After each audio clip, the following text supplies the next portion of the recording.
I'm Tammy Dunnett, ex-Target workplace bully turned communication coach. But it wasn't that long ago when I lacked the skills, the tools, and the knowledge to ditch the drama, confidently handle difficult conversations, and create better relationships. Fast forward past many failed attempts and lessons learned, and you will see the business that I have today. One that is helping others just like you to find the confidence and peace knowing you can change your circumstances one conversation at a time. I created the Dissolve Workplace Conflict Summit to give you access to industry leaders who are sharing simple, actionable, step-by-step strategies so you can do the same. If you are an employee, supervisor, or an employer and you are looking to access the top strategies to successfully dissolve conflict without damaging your relationships, then you, my friend, are in the right place. Today, I'd like to introduce you to Richard Peachey. He's the head of business development at CMP. Richard essentially comes to work to improve people's lives. For his entire career, he has been striving to better people's homes, their health, and now their workplace lives. He currently leads CMP's consultancy team in supporting organizations to develop a culture where staff feel empowered to challenge the status quo, harness difference, and be more engaged and more productive. He has coordinated over 600 client projects and provided consultancy to over 1,000 organizations. One busy man. Richard works closely with UK's Healthcare People Management Association, as well as the Association of British Investigators, Office of the Independent Adjudicator, and Universities UK. Today, we're going to be talking about the future is now, dun, dun, dun. Employee activism, psychological safety, and conversational integrity. Welcome, Richard. Hi, thanks for having me on. I'm delighted to have you on. This is such an important topic too. There's so much going on in the world today, so I can't wait to dive into this. But before we do, why don't we just share with our audience a little bit about who you are and how you got into this line of work? So the life story 101. I was a school bully. No, I was a victim of bullying in school. 16 years, from the age of 3 to the age of 19, when I decided to judo throw a kid over my shoulder. Then got suspended and then got kicked out of sixth form college. So that's like high school, US. Then went back with my tail between my legs to study different courses and met my now wife. So instead of going to university, we decided to start a family. So by the age of 25, I had four kids, four and under. And they're now nearly teenagers or very nearly adults. Depending on who you ask, right? They're going to say they're adults. You still want to, yeah. Yeah. So yeah, I've got two teenagers and two preteens, and they're a barrel of fun. How did I get into where I am now? For so long. You've done so much work with organizations and helping them in this area. So I think I'd love to hear that little background story. Well, financial crisis notwithstanding, the job markets can be really, really fluctuating. So I was in sales for a very, very long time, until 2008. Then the financial crash happened. We moved house into early 2009. And I ended up getting a job in project management for a housing association, looking after social tenants. So that's government funded housing effectively in the UK. And I ran the repairs team. So we had 30 guys going around the country fixing people's broken homes, dealing with distressed mums on doorsteps at 3 o'clock in the afternoon because their front door's locked and the kids are standing in the driveway. That kind of thing. Dealing with patio doors not opening on a bank holiday Friday weekend. Well, use your back door. So there's always been a personal value of mine to be of value to others. Mm-hmm. And that project management background meant that I ended up working for CMP in project management. So I would be the person in CMP to find the Tammys of the world and send them to organizations to do whatever that might be. So CMP we pioneered mediation in the UK, based on the restorative model and work by Marshall Rosenberg in nonviolent communication, about 30 years ago, 1989. And then from there, we went into workplace investigations and equality, dignity, discrimination, diversity and inclusion, and training managers to have better communication skills. So then, within a handful of months of doing project management at CMP, they saw I had a flair about talking about it, and this was early 2015. So then they offered me the marketing manager's job. So for the last 5 years, I've effectively been running the new business element of CMP.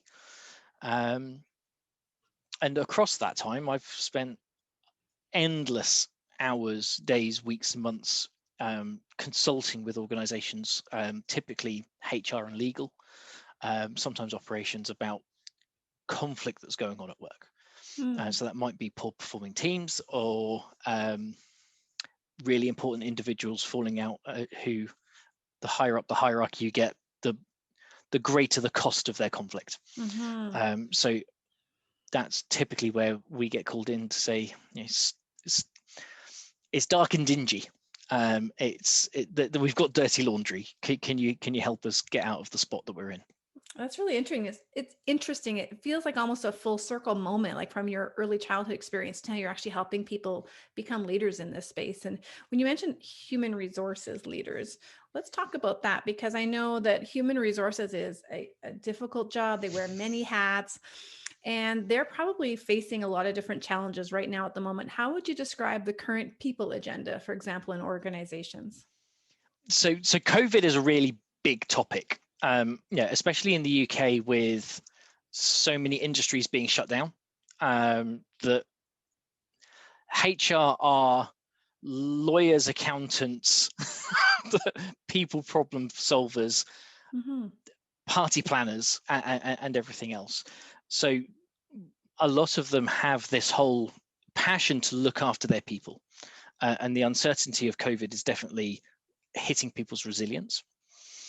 So there's a definite pressure of dealing with what the emergency is right now, and that is making sure people get paid so they can put food on the table if they're in work or not. So in the UK we have the furlough scheme, so even though people aren't working, they're still getting 80% of their pay.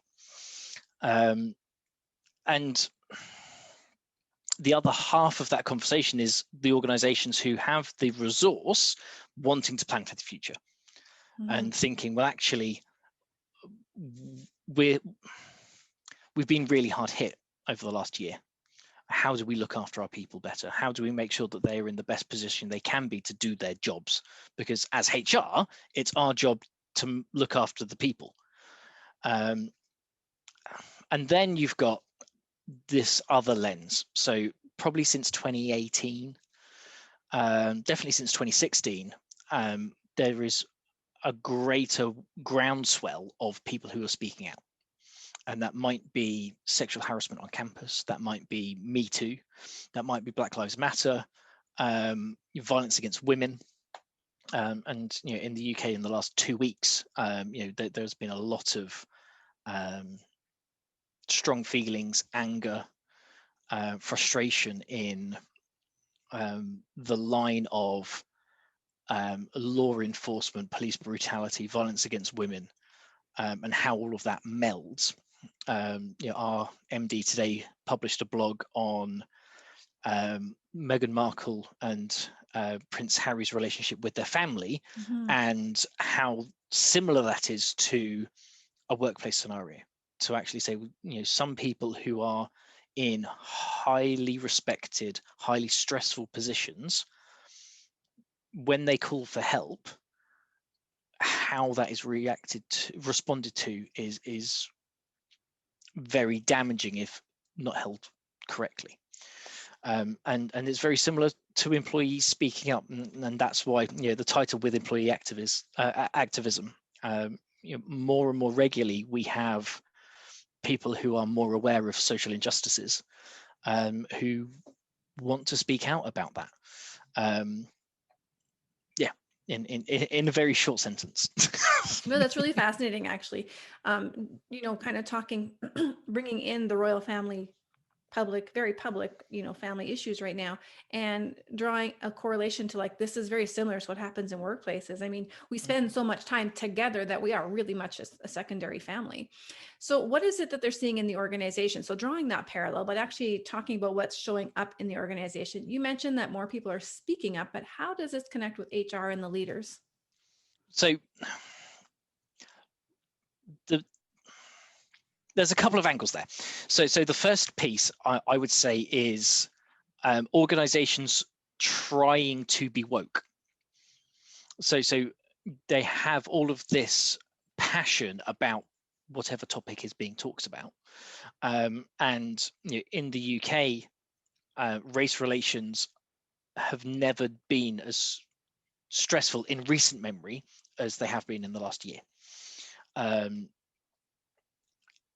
And the amount of organizations that call us and ask us for a Black or minority ethnic individual to come and support them has gone through the roof.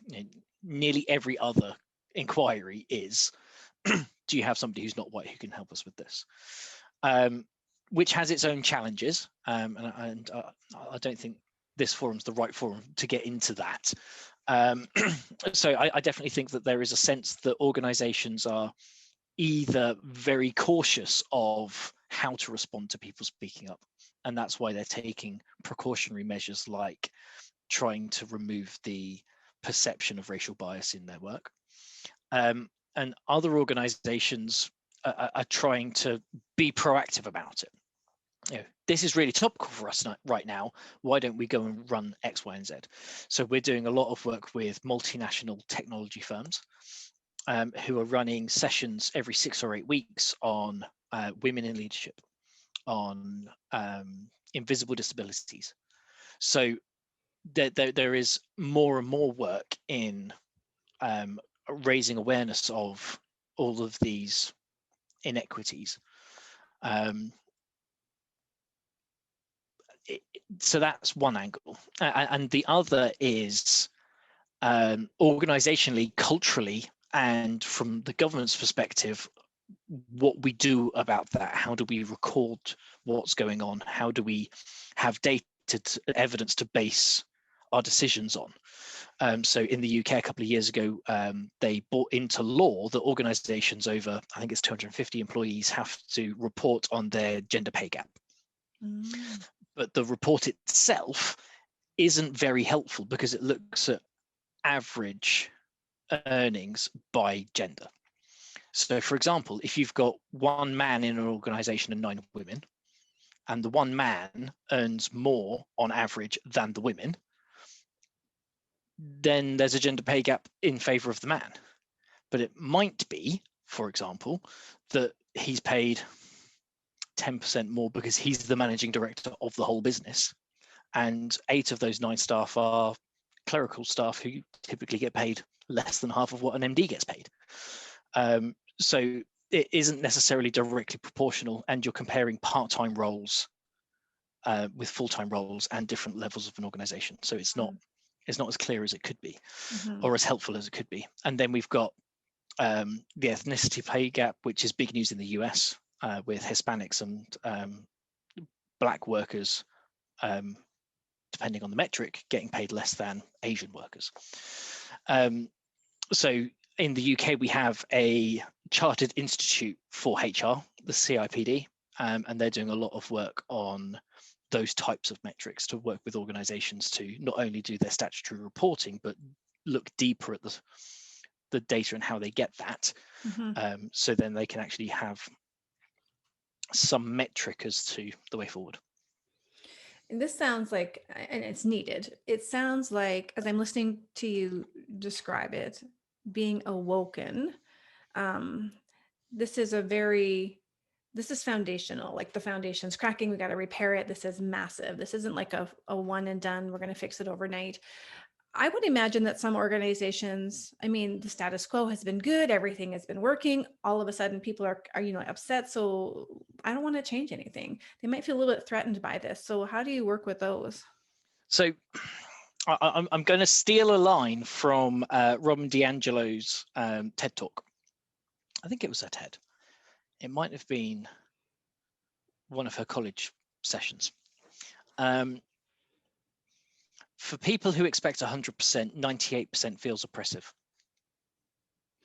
Okay, say that again. So for people who expect 100%, 98% feels oppressive. So if you look at the advantages that some individuals in the world have, are you, did you grow up in a stable home? Mm-hmm. Did you go to college? Are you in a stable relationship? Do you have a good job that pays more than the average wage?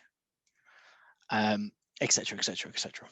The most, the likelihood is that you're going to be, you're going to do pretty well in life. And actually, if you didn't go to college and you came from a broken home, then you're less likely to be as prosperous. So when we're having the conversation about these inequities, asking people to change when they expect something is where conflict can easily arise, and it's about communication. So having a conversation, an open, honest, frank conversation with the best of intent,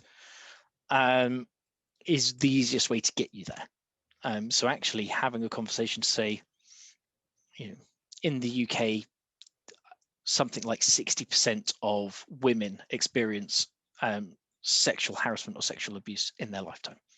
So that might be catcalling down the street, that might be inappropriate touching. I think the number for men is about 35, 37%.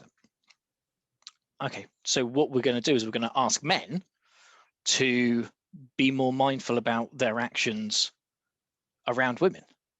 And this goes all the way back to the consent conversation and the Me Too stuff from 2 or 3 years ago. So I can understand why men now feel put out because they're being asked to do something different. Okay, and it's useful to understand the why. So there's a whole piece there about curiosity. And that's one of the conversational integrity capacities, which I'll come to in a bit. That being able to speak up because you have the skills or confidence or competence to not be a bystander is one thing. Having the situational awareness to do it or not do it is something different. And that's part of the problem with these organizations and individuals within those organizations dealing with these types of tensions, is that doing nothing will maintain the status quo, and the status quo is being challenged for a reason. So doing nothing isn't an option, because what you're going to end up with is mass walkouts like Google saw 2 years ago, where people are so passionate about a cause that they're going to give up their job for it. And then there's this other piece about the psychological safety to challenge. So I'm currently going through Amy Edmondson's qualification for psychological safety facilitator. My assessment day's in a week and a half's time. And CMP is one of the first 50 organizations in the world to be accredited with psychological safety facilitators. And how psychological safety ties into this conversation is how willing are we as individuals in raising those concerns, in being involved in those difficult conversations, challenging conversations, courageous conversations. They're difficult because we make them difficult. We press some, we lay a lens over the conversation that makes it difficult. But the road to hell was paved with good intentions. So how do you get from good intentions to a good outcome? And that's having the skills and competence to have that conversation. But psychological safety and self-awareness also go hand in hand. How do I know that Tammy's in a psychologically safe space for me to say something? Because sometimes the listener isn't. And with COVID, I had a conversation this morning with a colleague. We are very raw. we're tired, our resilience is drained, and sometimes it is something very simple like not copying somebody into an email that they could have benefited from knowing about, or copying in somebody who shouldn't have been copied in, that all of a sudden pulls the pin on the hand grenade. Yeah. So, having better situational awareness and a knowledge of psychological safety and where people are is really important in trying to deal with or be involved in these conversations. Yeah, so there's a few things I want to circle back on. What's most prominent in my mind is the psychological safety piece. And when you talked about we're at the end, our resilience is diminished, we're tired, we're fatigued. This is the right time to be adding it onto the conversation, but can we expect great change if people are so tired?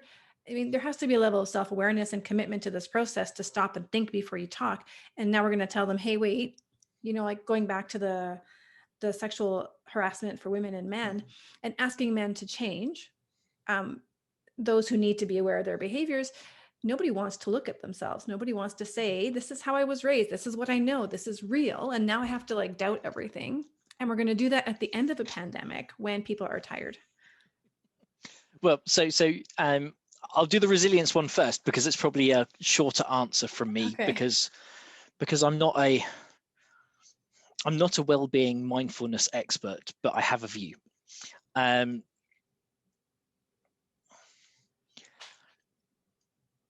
I saw a post on LinkedIn a couple of weeks ago that is my sentiment. We're all in the same storm, but we're not all in the same boat. Some people are in super yachts, some people are in canoes, and some people are drowning. I've had a blessed but challenged life, and I think I'm in a canoe. And I've been in a canoe for 15 years, 20 years. So being in a storm in a canoe versus being on a choppy sea in a canoe versus being on a lake in a canoe, I'm still in the canoe.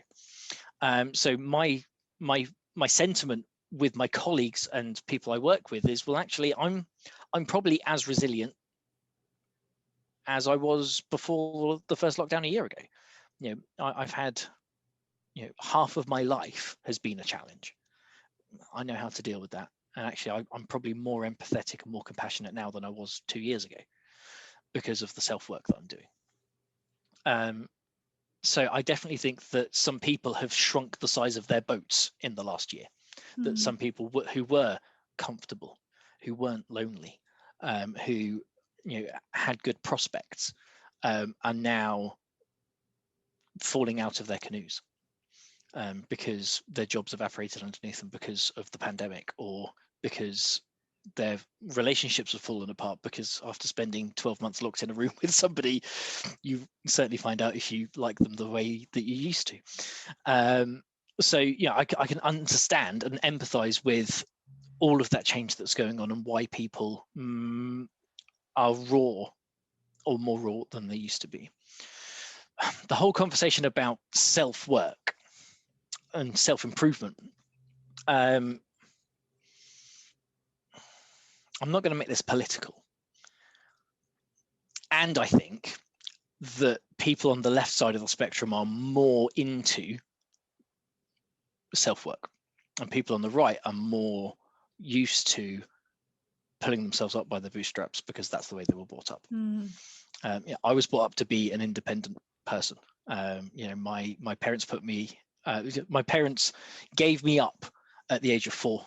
I lived with my grandparents until I was 18. And by the age of 16, I had my own motorbike.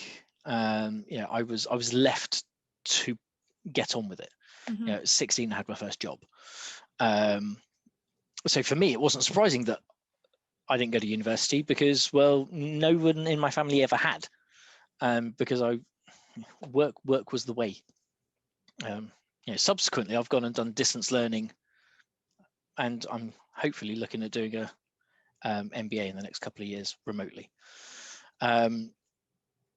So this whole self-work stuff and how that links with connected conversations, human, personable people, I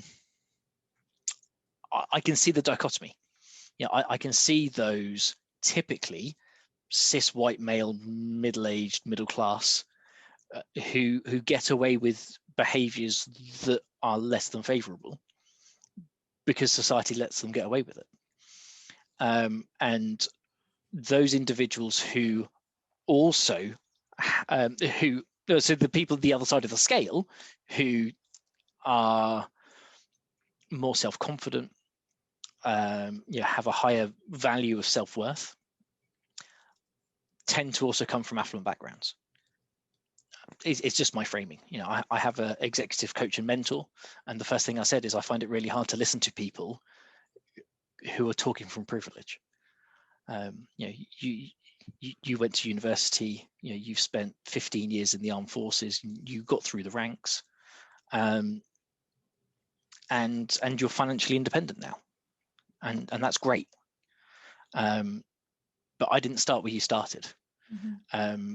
And so for me, starting work at 16, my whole life was valued by what my paycheck said, and 20 years of being told, well, you're not worth that because you're worth this. Mm-hmm. It instills that into you. So that whole value of self-work is a mindset change, not just a skill. To actually say, I can be really empathetic because I'm trained to be empathetic, but my capacity, my innate ability to be empathetic is relatively low because I've had this upbringing of get on with it. Yeah. So two things. Every time you speak, there's like so many more questions that populate in my mind. I do want to just maybe add some context around, and I know you're kind of drawing drawing an example by sharing my life. I actually grew up poor and had to put myself through school. We had no money. I had to do it. I had to drop out of university actually my first year because my student loans were denied because my parents made too much money, but we had nothing. We were poor. So my journey, while there is privilege there, was not so straight cut. But two, I was thinking as you were talking about the military reference, it made me think, okay, because I asked, is this like the right time? Essentially, we're at our wits' end, we're tired, we're fatigued. Is this the time to be having these conversations around psychological safety and treating each other better? It made me think of military training. When we're all miserable together, we all find a way to come together. And I feel like maybe that's where we are right now in this world, is because so many people are speaking out. This is the exact time to be having these conversations. What do you think of that? Well, so we partnered with the HPMA last autumn to do their inaugural piece of research into the effect of COVID on working relationships in healthcare in the UK. And lockdown one was completely camaraderie. It was, we're in the thick of it, let's pull together and get through it. I've been doing quite a bit of work with Chris Turner, a ED consultant who founded Civility Saves Lives. And that's a charity who did some work with Stanford University on patient deaths because of incivility between colleagues. Mm-hmm. So in the UK, 12,000 people die every year because somebody was rude to somebody. Yeah. That's unacceptable. That's absurd. Mm-hmm. So there's a whole bunch of statistics. Google Civility Saves Lives, check out the data because it's shocking. Mm-hmm. Then the military reference. When military people go on tour, before they come back to Civvy Street, they have rest or recuperation. So you've just been in a really dangerous place. You have Maslow's hierarchy of need. You're right down the bottom. We need to get you back up. We need to get you back up the hierarchy before we send you on to the next thing or release you into society or whatever. And our healthcare workers aren't getting that because it was wave 1, wave 2, wave 3. I think there was something like 200,000 vacancies in the NHS. So we're understaffed by nearly 250,000 people, Wow. and we're expecting these people to do 12 or 14-hour shifts and save people's lives with no respite. So some work that I'm supporting with HPMA is them trying to get more support and resource for healthcare workers so they can have a break. All of the stress management, triage management, incident management training that we deliver is deliver, rest, recuperate. So it is, stress, recover. Where's recover? So the resilience piece and psychological safety piece is now the right time. If you're asking that question, then you're never going to do it, because there's never going to be a right time. I think that so psychological safety as a definition is the ability or the willingness to speak up without the fear of reprisal, in very simple terms. So your level of psychological safety can change by the minute, depending on the situation and who you're talking to. So to have a conversation or an awareness of where people are is fantastic. The resilience piece is, if you don't look after yourself when you're in the bottom of the barrel, then when would you? If you're flying high, the need to look after yourself is potentially diminished because you're not at risk. So this time last year, I did the mental health first aider training with MHFA England, supporting those who are mentally unwell. And it's really shocking, the impact of language on people who are drowning, using that metaphor again. And the power of empathy and listening, of just saying, well, tell me what's going on and tell me what you need. Not necessarily using those words. What's going on? How are you? And asking the question with appreciative inquiry, not because it's a colloquialism. A colleague said to me the other day, "How are you?" And I said, "Not too great." And he went, "I'm fine, thanks," because he was expecting me to go, "All right, how are you?" Yeah. Okay, well, why did you ask me if you didn't want the answer? so there's this whole looking after self and resilience piece that time's tough. And we kind of, if you don't look after yourself now, I don't think you're ever going to. Yeah, you brought up a good point. I mean, you're probably not aware of it being so important when you are doing well. And it is these times when things are not going the way you want them to, that it's really quite in the forefront, and it's kind of facing you head on. Like, maybe you're a little short with somebody and you need to go, okay, what's going on? And really think about how am I creating a psychologically safe environment today for myself and for others? So with that, it sounds like that's the foundation to having better dialogue. What kind of dialogue are you suggesting, and how does an organization facilitate that? So a couple of angles, depending on if you're dealing with groups or individuals. So as part of Amy Edmondson's work, she also put together a survey for organizational learning cultures. So a lot of her research was based in healthcare. Another theme. Looking at incidences of clinical negligence in teams. And are the teams that are good at teaming better or worse at making mistakes? And she hypothesized that the better the team were at working together, the less they would make mistakes. And what her research found was completely the opposite. Where people felt safe in saying, I think something's wrong, there were more reports of incidents. And in teams where it was more likely that you would get blamed, there was less. So how do you create psychological safety? Amy would say, that's a good question.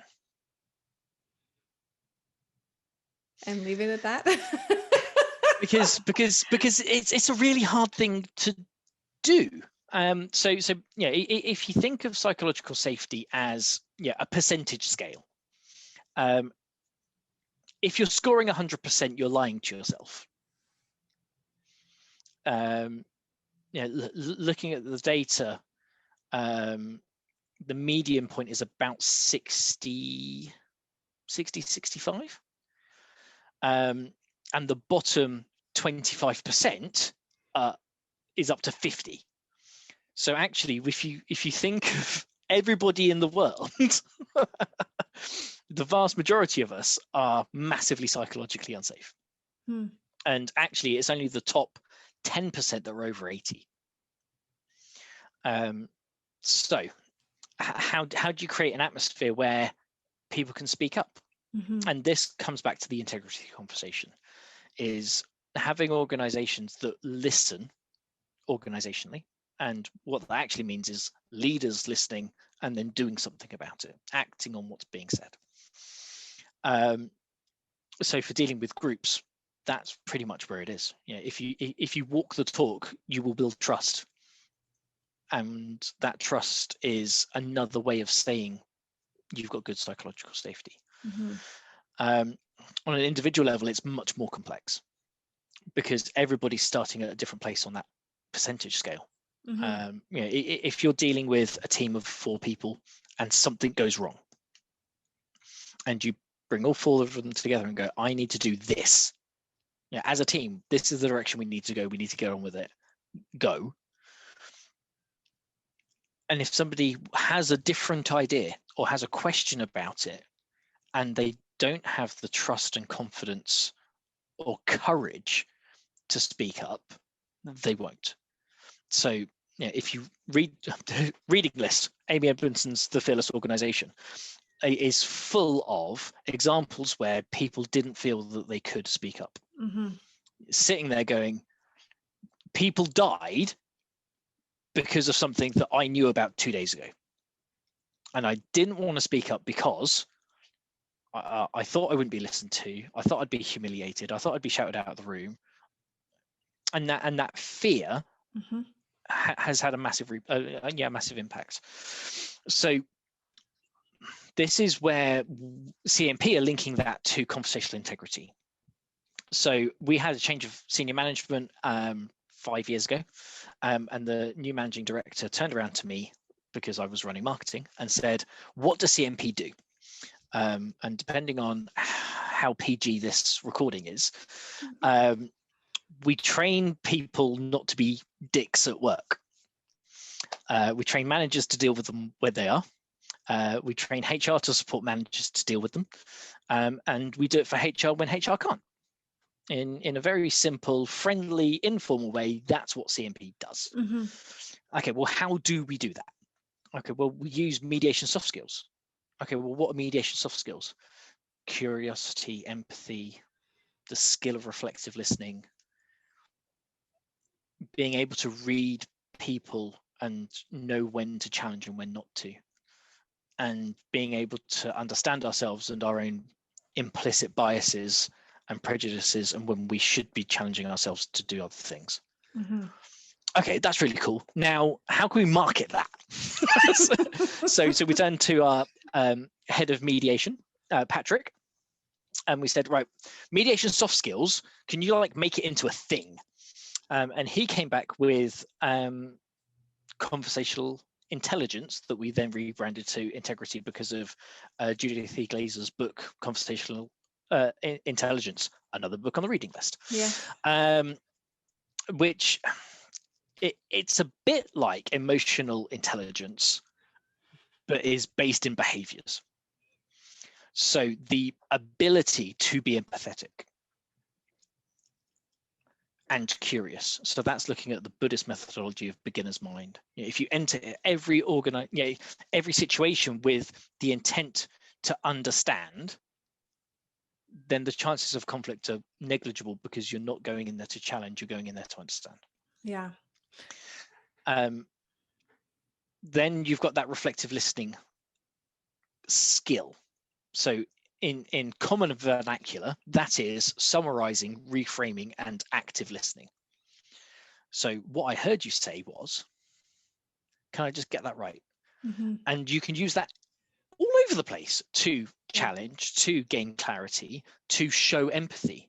Now, I understand that this is really difficult for you. What I heard you say was this, and I found that offensive. Can we talk about that? So it's really easy to start using some of those tools and techniques to build those capacities. And then the last two are situational awareness and self-awareness. Am I in the right position to have the conversation I need to have?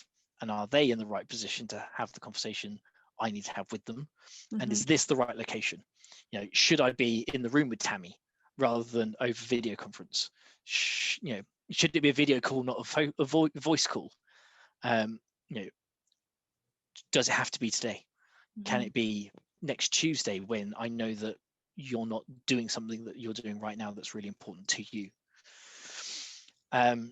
Cool. I'm gonna shush. I'm just like, I'm gonna let you keep going. You are dropping truth bombs all over the place. And I hope for our listeners, they're gonna need to replay this conversation because there's so much in here that is important and relevant.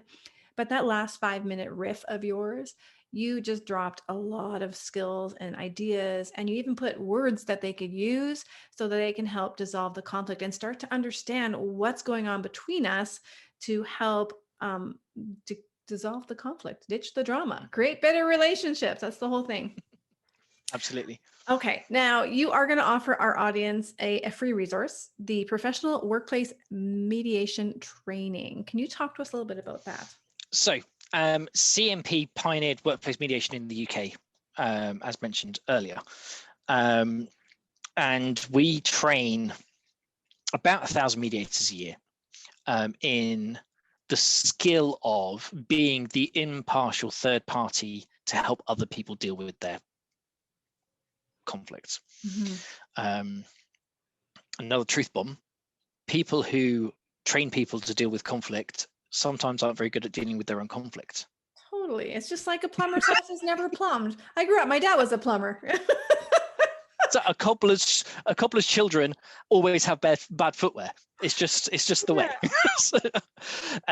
So the benefit of mediation within organizations is massive. So in the UK, we did some research a couple of years ago. The average cost of 2 employees falling out at work is something like £48,000 in suspension time, loss of productivity, manager time dealing with it, investigator time if it gets investigated, etc. So why wouldn't you spend a couple of days just having a conversation about why are we here, what do you want as an outcome, what are you going to do about it, and then putting them in the room to have that conversation at the cost of £3,000, or by training as a mediator, doing it on behalf of the organization because you're employed by the organization, or adding it to your adding the string to your bow as an external consultant to say, well, actually, I can help facilitate their conversation to resolve that conflict. So we've trained mediators in all kinds of roles, positions, and countries. So we've been the preferred supplier for the UK Foreign and Commonwealth and Development Office for 2 decades. So we've trained in Shanghai, Singapore, Russia, Barbados, Brazil,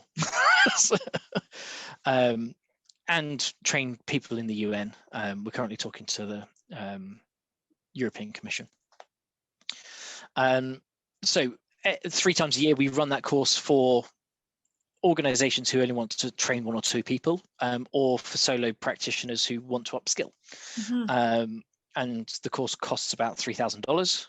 And it's a really nice way to say, here's some life skills that you're going to really benefit from. So that's why I'm giving a place away for our June cohort. Awesome. Which will be delivered on Zoom. Perfect. So it doesn't matter where in the world you are, as long as you fancy getting up early or late. Yeah, that's right. The time zone thing.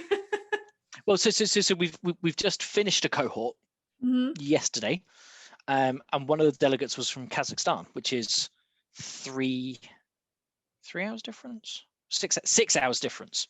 So the course for them started at 3:30 in the afternoon until 11:30 at night. Oh yes.